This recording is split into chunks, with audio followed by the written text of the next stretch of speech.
I'm going to ask David Cortese to please do the honor and say a few words. David. He's the chair of the County Board of Supervisors.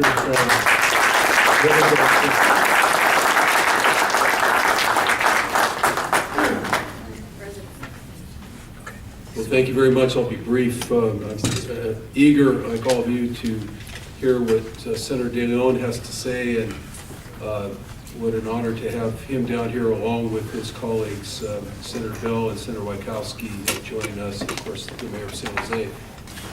I just want to mention that in my own experience with Senator De León was really kind of that family kind of experience, you know, La Familia. I was asked to speak on a panel at Notre Dame High School because one of my daughters went to school there, and I showed up for the panel, and Zoe Lofgren was there, and somebody else was on the panel, but there was Senator De León, whose daughter also went to Notre Dame High School, and he is such a personable representative and man and human being. It's wonderful to have him here. I want to thank all of you. So many of you, when I walked in the room, said that you were at the State of the County on Tuesday night, and that was a much appreciated welcome for me coming in as President of the Board of Supervisors, but also an opportunity to share. So now I'd like to move on, because I know you're not here to talk about the city. I want to introduce our guest. I know you're all waiting to hear from Senator Kevin De León. He's a man who I know is familiar to many of us in this city. Not only does he have a daughter here, he spent a little time living over on Lincoln Avenue, I'm told, so he knows San Jose. You know, Kevin is a person who's very familiar with being the first in his family to graduate from college, the first Latino speaker, Senator Pro Temp in 130 years.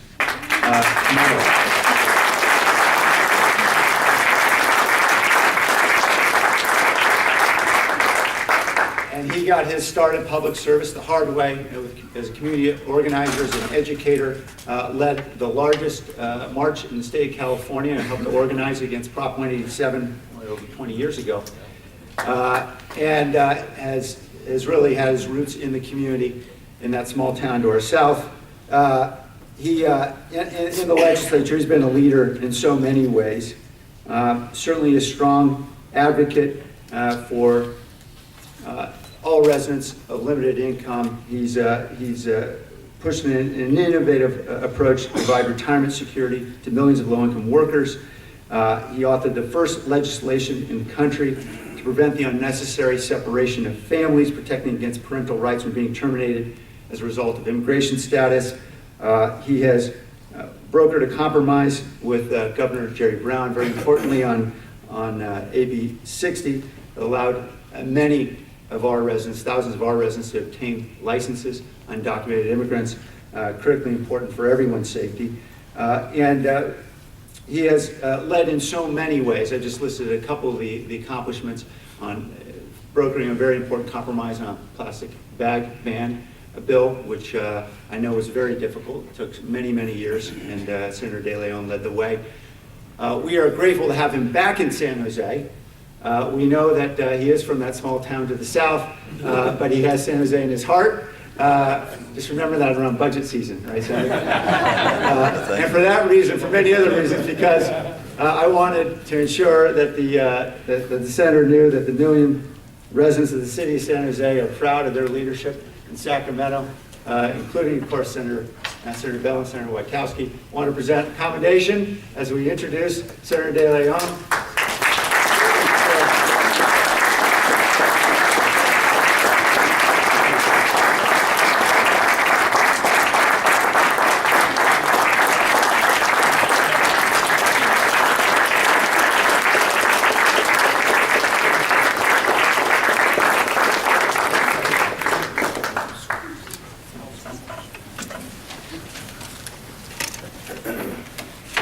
Mr. Mayor, first and foremost, I want to thank you very much for the very kind, the very warm introduction. Many folks may not know, but something that we do have in common, Sam and I, is that we're both fellows at the Rodell Fellowship in Aspen, the Aspen Institute. I know you just finished your year as a Rodale Fellow at the Aspen Institute, and I want to thank you very much. I want to congratulate you on your new post as mayor of a great city, the 10th largest city in the country, a very dynamic, a very progressive, a very innovative city. So thank you so very much. Let's give it up for our mayor.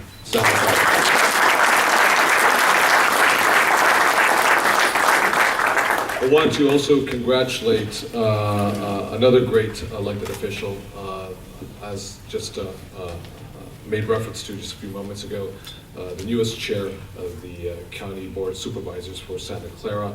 I had an opportunity, as he noted a few moments ago, to meet him as we served together on a panel of Zoe over at Notre Dame High School on the issue that is very near and dear to my heart and to each and every one of you in this audience, which is the issue of immigration reform. Congratulations on your post. Let's give it up for our chair.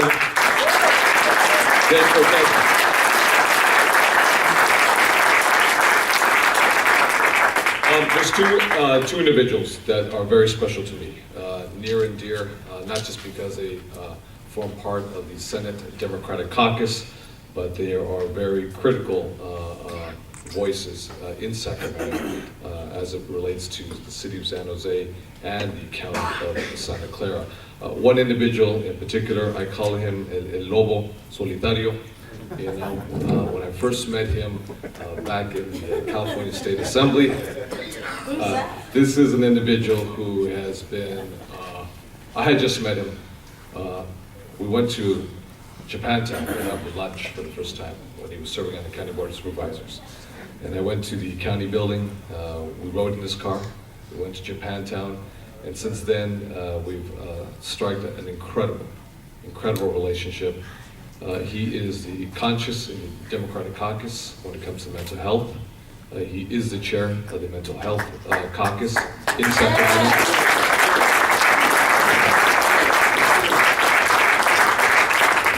Because of his deep experience and expertise, former member of BTA, as well as a county board of supervisor, as well as city council member, and my very close colleague on the California State Assembly. This is a man who I trust dearly, who's been incredibly loyal to me since day one.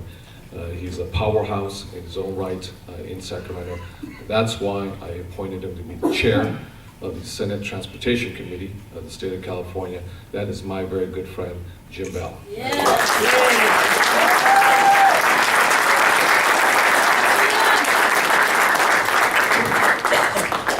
The newest addition, one of the newest additions to the California State Senate is a man who's just right up here, right off the 880 freeway north of us, former Judiciary Chair, the California State Assembly.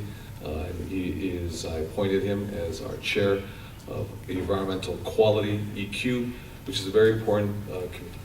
Because if you look at your air quality, whether it's NOx, whether it's SOx, whether it's particulate matter 2.5, whether it's black carbon, whether it's short-lived climate pollutants, what we breathe into our lungs, what our children breathe into their lungs. And that's why we have high rates of asthma, in particular in communities of color, whether it's Latino communities or African American communities or Asian American communities. His committee is a very critical committee that deals with air quality as well as what is atmospheric, which is CO2, greenhouse gases, carbon. We are going to move something that's very ambitious in the next few months in the state of California. The most ambitious policy as it relates to carbon, not just in the state of California, nor the country, but rather globally. He's going to play an important role. He is the chair of environmental quality. Let's get it for Senator Bob Bukowski. Yeah!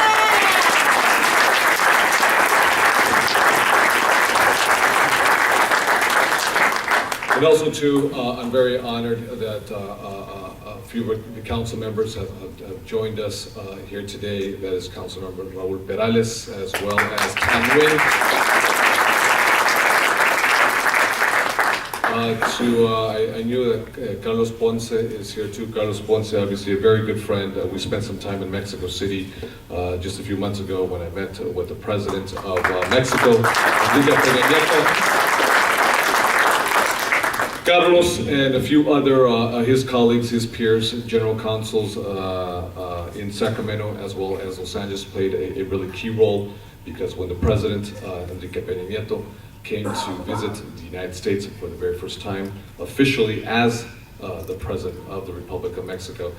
He did not go to Washington, D.C., nor did he go to Houston, Texas, or Dallas, or Chicago. The first visit he made protocol as the President of the United States Republic of Mexico was the state of California, and that was a state capital with us up in Sacramento, and that's why we owe Carlos a great amount of gratitude. Thank you very much. Muchas gracias.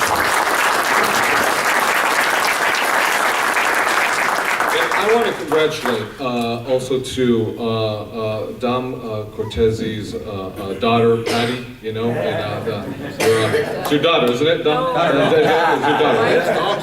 No, it's your, Dave, it's your daughter, right? Patty? Oh, that's his wife. His wife? Oh my God, I apologize.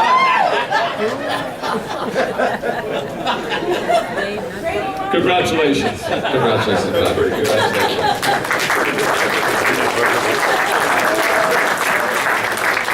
And to Victor Garza, thank you very much, you know, for your stewardship, for your leadership, for your tireless activism and advocacy for those who are the least fortunate, the most vulnerable, the most marginalized in the city and county of Santa Clara. So I thank you for what you do for the community here. Gracias, Mr. Victor, ¿no?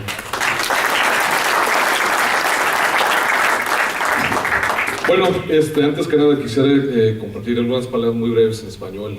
Yo me siento bien honrado de estar aquí con ustedes, compañeros y compañeras, mis colegas del Senado, igual nuestro presidente municipal, Sam Ricardo, el presidente del condado de Santa Clara, Dave Cortezi, y pues toda mi querida gente de la ciudad de San José, igual como el condado de Santa Clara. Yo soy su servidor, Kevin de León, como acaba de mencionar Sam Ricardo, soy el presidente del Senado del Estado de California, el primer presidente de origen mexicano desde el siglo 1883. Así que hemos avanzado, es un paso gigantesco. Es un paso gigantesco, es un paso adelante. Es un paso proactivo en nombre del pueblo más desprotegido y marginado de este gran país, que es el pueblo latino mexicano, mexicano, igual como los centroamericanos. Yo me siento bien honrado de estar aquí con ustedes, y para mí es un orgullo ver tantos latinos, afroamericanos, gente del pueblo asiático, igual como los anglosajones, unidos todos, que se unen hoy día, esta noche, el viernes, con un solo objetivo, con un fin, que es el mejoramiento de la condición humana de toda nuestra gente aquí en la ciudad de San José. It is indeed a real pleasure and honor for me to be here with each and every one of you, particularly on a Friday evening. This is a very rare sighting. You don't have a lot of political meetings on Friday evening. And to have so many folks here, standing room only, I think is a testament to the values of Santa Clara Valley and who you are and what you stand for. So I'm indeed very honored and very humbled to be here before each and every one of you. I am, as I mentioned, the first president, a Latino president since 1883 to head up the California State Senate. And it is with the honor that I have with my colleagues, Jim Bell, as well as Bob Wachowski, and my other colleagues in the Senate throughout the state of California, that I hold this position. Now, there's a couple of things that I want to share with each and every one of you, perhaps maybe a very quick synopsis of the state of the state, if you will. And I want to mention some, to the Deputy Chief, Eddie Garcia, right?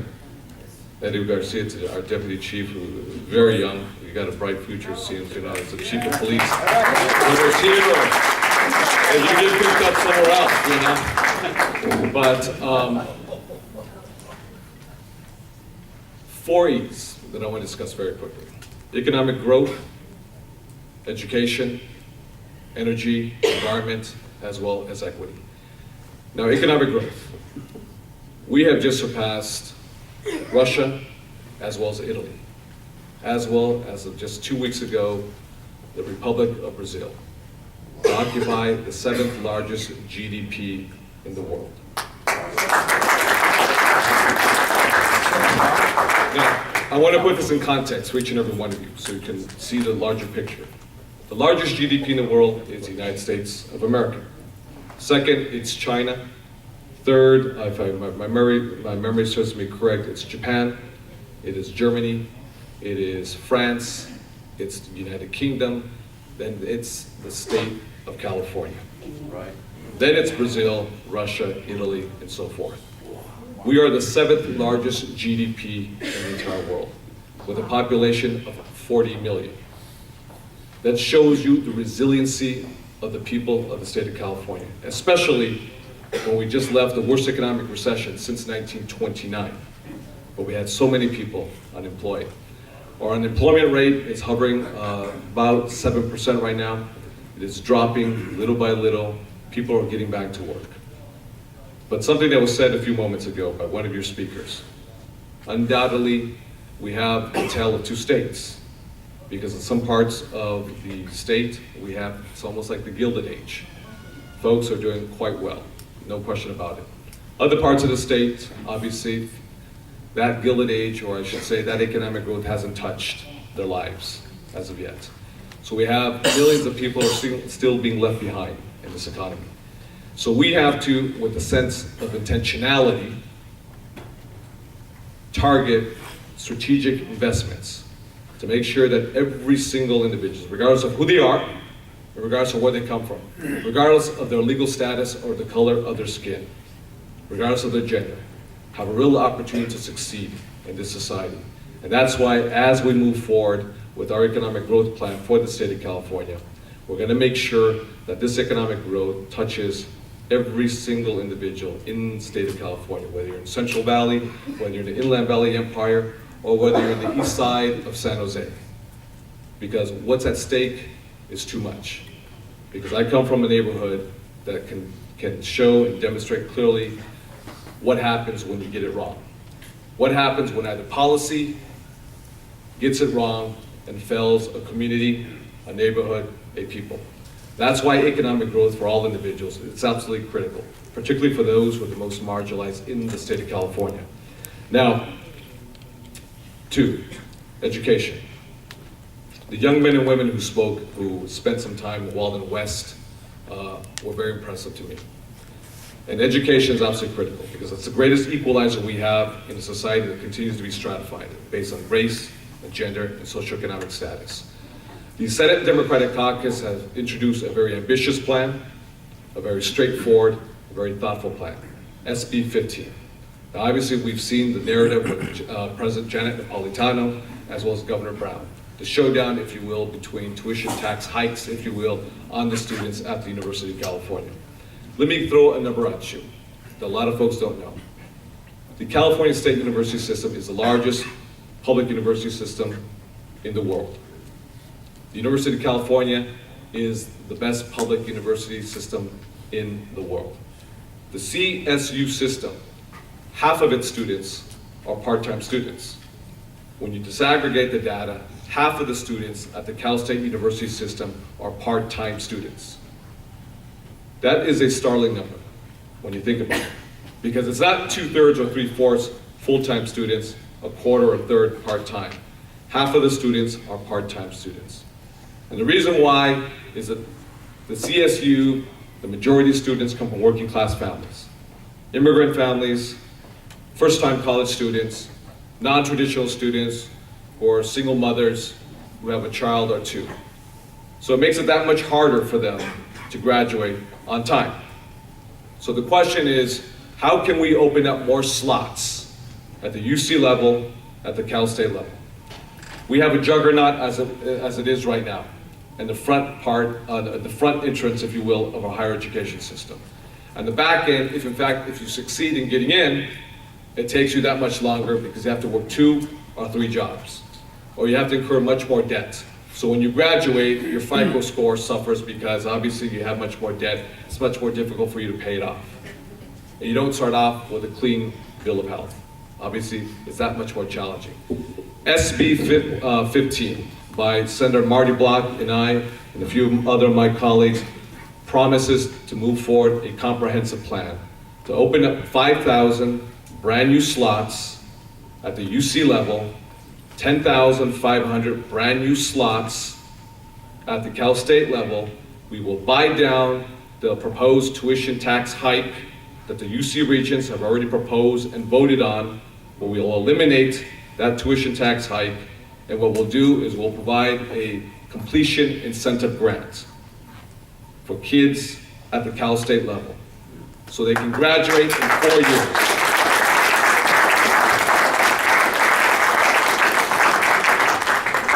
Now you may say, well, it's gonna be hard. How are they gonna graduate in 4 years? It's too tough. I can take so many classes, I need to work. I got 2, 3 other jobs. Or I have a child, and it's very hard. If you take 15 units per semester at a Cal State school, at San Jose State, if you take 15 units per semester, you will graduate in 4 years. So this is about economic growth. If we can get you into the system, provide you accessibility, and while you're in the system, it's actually affordable. So we tackle accessibility, affordability. And if we can get you to graduate on time, we can get you into the workforce, and you can generate revenue and income. And simultaneously, as you enter the workforce with a bachelor's degree, in the front entrance, you open up a slot and another student comes in. So that's why with the completion incentive grant, what we're providing as an incentive, if you take 15 units, you graduate in 4 years, we'll provide you more money so you can pay your rent, you can pay for your transportation, either your gas or your bus pass, you can pay for food. These are the basic necessities that are part of the total cost of education. It's not just tuition or books, but it's the very simple things that we need to survive on a daily fashion. I don't have enough in my pocket to purchase a bus pass, or I simply don't have enough right now to put gas into my car. So if we provide those resources for you, it will provide that incentive to get them to graduate on a timely fashion. We think that this will be one of the biggest game changers. It's a very thoughtful proposal. It's a proposal that says that our values are in education. We care deeply about education, regardless of where your political ideology is, Republican, Democrat, we all know education is the greatest equalizer we have, especially for young children in communities that are marginalized, whether it's East LA, East San Jose, or East Oakland. Poverty is poverty, and it knows no borders nor zip codes. So that's what we're going to offer to each and every one of you when we provide this measure, when we move this measure. 2 things very quickly: the environment and energy. Coming back from Lima, Peru about a month ago, it was more clear to me as I headed the delegation for the state of California that California is the leader. Not regionally, not nationally, but globally.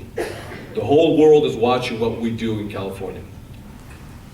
And because we occupy the 7th largest GDP position in the world, I think we've proven that we can actually have economic growth simultaneously. We can reduce our carbon reduction, greenhouse gases, CO2, in the state of California. That they are not mutually exclusive of each other, but in fact, they are compatible with each other. So the naysayers out there who say that we will lose jobs, the foreign fossil fuel industry or the domestic fossil fuel industry who say if we move forward with reducing carbon in the state of California, that at the end of the day, we're going to impact the economy. We have proven we can grow the economy. All you have to do is look east to us in Texas and see what's happening in the state of Texas. We're leaving Texas behind. We're a $2.2 trillion GDP economy. The state of Texas is a $1 trillion economy. We're twice as large. And the foreign fossil fuel industry, as well as the domestic fuel industry, are being left behind. That's why at this moment you're enjoying low gasoline prices.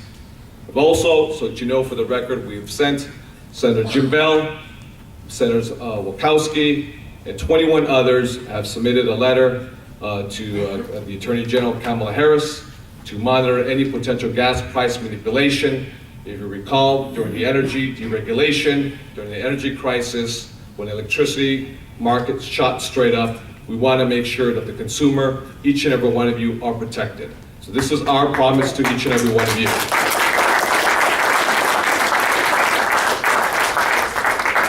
I believe strongly that we can grow this economy. I believe strongly we can do so by creating jobs.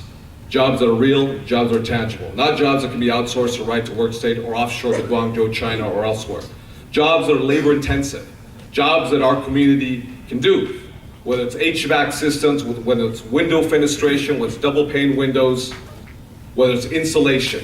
Jobs to reduce our energy load and our dependency on foreign fossil fuels, while at the same time cleaning up our environment, reducing our CO2 emissions, as well as NOx, SOx, particulate matter, black carbon, PM 2.5. PM 2.5, it lodges in a child's lungs. And children of color disproportionately are impacted by asthma rates. And that's why in the emergency rooms, whether it's VMC, or it's County USC, down in Los Angeles, that's why the rooms are so crowded. The number one reason for absenteeism in public schools is due to asthma. And communities of color are disproportionately impacted because of asthma. Because that's where you have the chrome plating facilities. That's where you have all the semi-diesel trucks. That's where you have the cement plants. In my district alone, I have 6 major freeways that crisscross the district, the 2, the 5, the 10, the 110, the 101, as well as the 710. They crisscross my district like a serpent choking out the air, the oxygen, of the lungs of a child. The Port of Los Angeles and Long Beach, the largest ports in the country. So when someone in Paducah, Kentucky, or Bloomington, Indiana, goes to Target or Walmart and purchases a large flat screen television, or an air conditioner, or just a pair of tube socks, that product most likely was produced and manufactured in Guangzhou, China, made it across the Pacific Ocean, docked at the Port of LA, and when they go onto a container truck, the young child's lungs, mostly a Latina or an African American or an Asian American, breathe that soot into her lungs.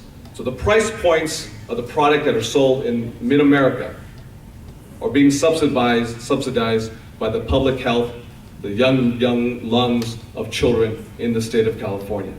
And that's why the role that Senators Jim Bell with transportation, as well as Bob Wachowski, EEQ, is going to be a very critical role. It's about environmental justice. Every single child, regardless of who they are and where they come from, deserves clean water and clean air to breathe in. It shouldn't be dictated by your zip code.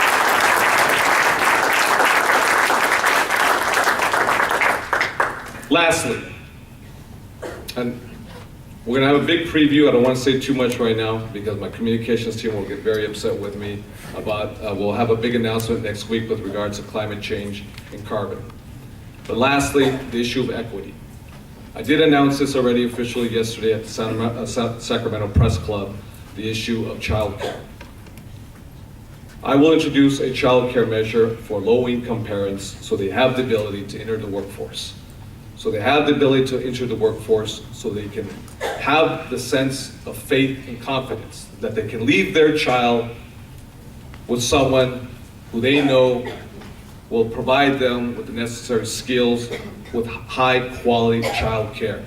We have too many women, especially single mothers, who want to work, who want to enter the workforce, but don't have the ability to do so because they cannot find high quality child care for their children. So we lose out. Our economy loses out. And I can underscore and emphasize and highlight, italicize and bold, that when women don't do well, our economy does not do well. And that's why we need to make sure that every single woman, single mothers in particular, have access to quality, high quality child care so they're able to enter the workforce. Because think about it. If you have to take the bus from the east side of San Jose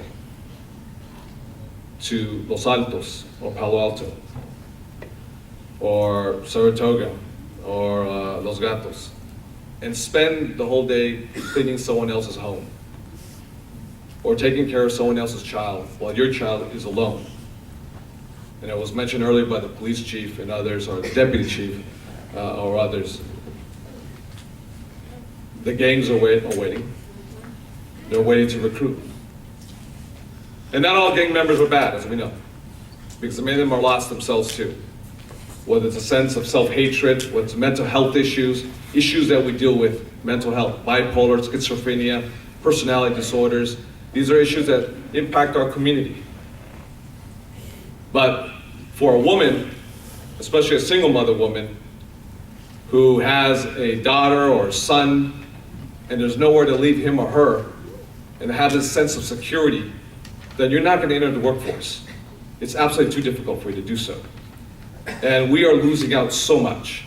That's why the Senate Democrats will move forward very forcefully for child care for women in the state of California, because it's a universal right for each and every one of them, so they deserve it. And I think that's going to have a large impact on the state of California if we can get these individuals into the workforce, because they're ready to do it, they're dedicated, and I think it becomes a win-win situation for the state of California.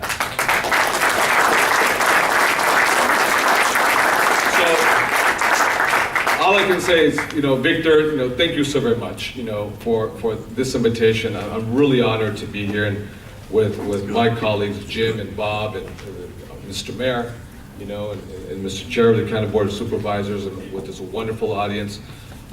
We have a lot of work to do, obviously. The economy is getting better, but we still have lots of work to do.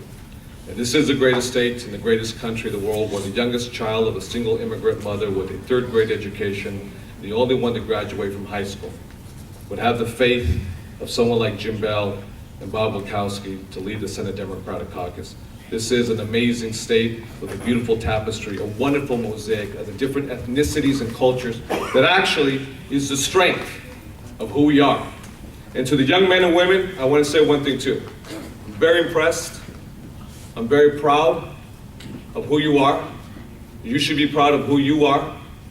Any mistakes that you made or any missteps that you made doesn't define who you are.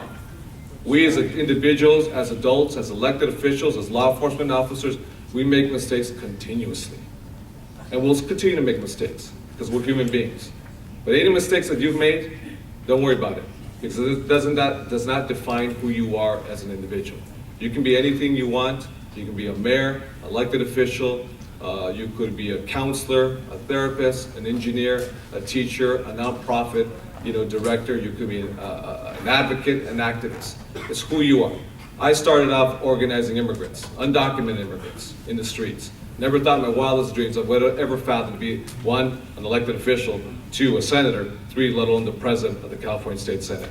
But when you do well, opportunities open up. When you're curious about things, when you have an insatiable appetite for curiosity, one thing leads to another, and doors just continuously open up. You have what it takes, trust me. I've seen what you've done right now, the way you comport yourself, your composure up here, the way you articulate, your honesty with everyone else, because that takes a lot of courage. Not everyone can do that. Congratulations to you, and I know you guys know how to thank you. Thank you much, everybody. Thank you.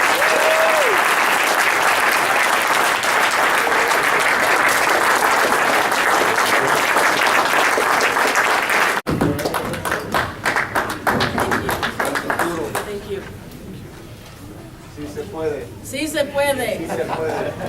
Let me ask all of you to honor our guest speaker by giving the guest speaker, the senator, a Chicano clap.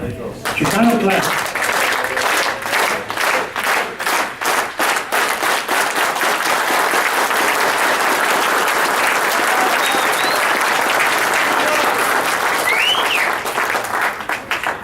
Thank you, Senator. Thank you so much for honoring us with your presence. We appreciate that. We hope that this is not the last time, Senator.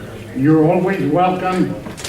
When Secretary Henry Cisneros came to speak to our group, he promised us that he was going to come back. We hope that you will do the same thing. And we look forward to having you here. I'd like to thank Pete Carrillo. Pete, where are you? Out there.